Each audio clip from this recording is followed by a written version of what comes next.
With all the craziness that has been going on in my life recently, one thing has remained a constant that I have returned to, and it's just absolutely wonderful. It's hard to really imagine how familiar and warming and nurturing this thing is. Of course, my wife is there. I'm not referring to my wife here. I'm talking about Noble Ape. With all the nonsense that has gone on, and I guess I probably should record a podcast associated with that, I haven't really lost contact with what Noble Ape is, but as the walls have come down, as the plaster dust has risen, as we've been forced out of the house for a couple of weeks, working on Noble Ape has been something that is just so constant. And through the past 3 months, I guess, 2.5 months, while the electrical work has been going on, I've been working on Planet Noble Ape, which is moving Noble Ape into a planetary simulation. The fellow in Berlin who has been running the Noble Ape simulation for years on end got back to me with a series of bugs, primarily associated with apes remaining stationary, that I was able to fix.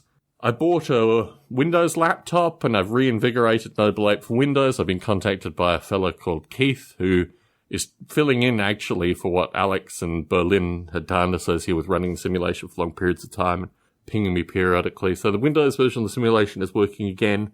And I also found that there were a series of bugs through the planetary implementation, so I've scaled that back. And, you know, there's a lot of stuff been going on, basically.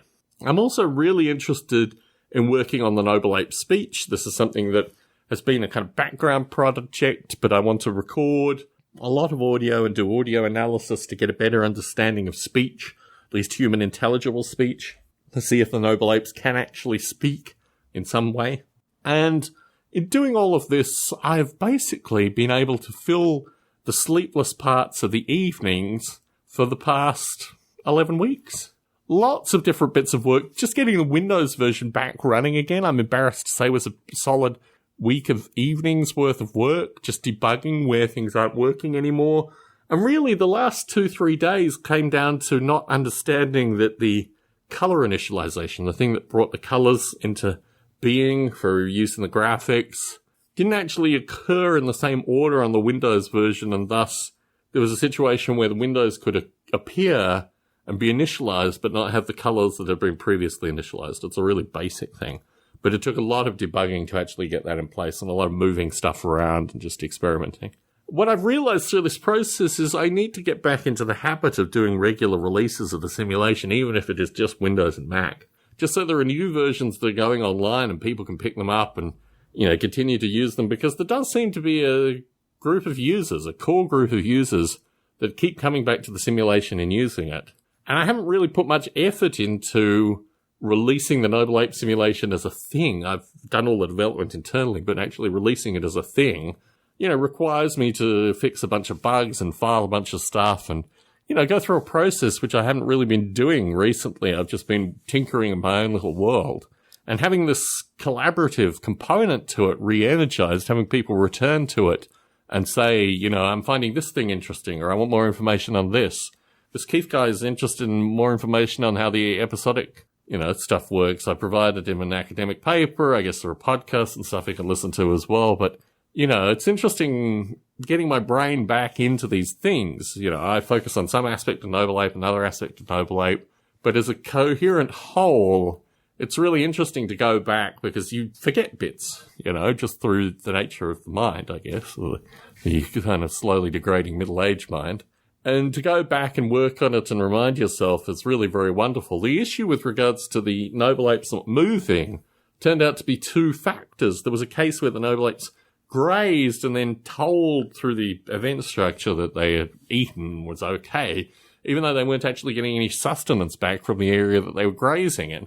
And similarly, there was also a state issue where state typically, I think, has 12 possible values. So I had it in 2 bytes, which enables 12, well, enables up to 16 possible states stored within that.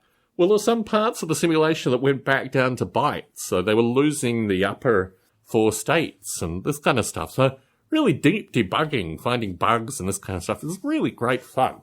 And it reminds me actually that this is my primary hobby. I'm going away for a couple of train shows in the upcoming future, and certainly returning to editing Model Rail Radio after, 10 weeks off is interesting. Returning to podcast editing in general, I've tried as much as possible to just keep my mind focused on whatever needs to be done. And podcasting and getting audio out is really a luxury through this process. It's interesting, actually, that writing Noble Ape, working on that thing, is less of a burden intellectually for me than editing and producing podcasts. It's really quite interesting that I can, in my subconscious mind, literally wake up and be half asleep and work on some aspect of Noble Ape and then go back to bed.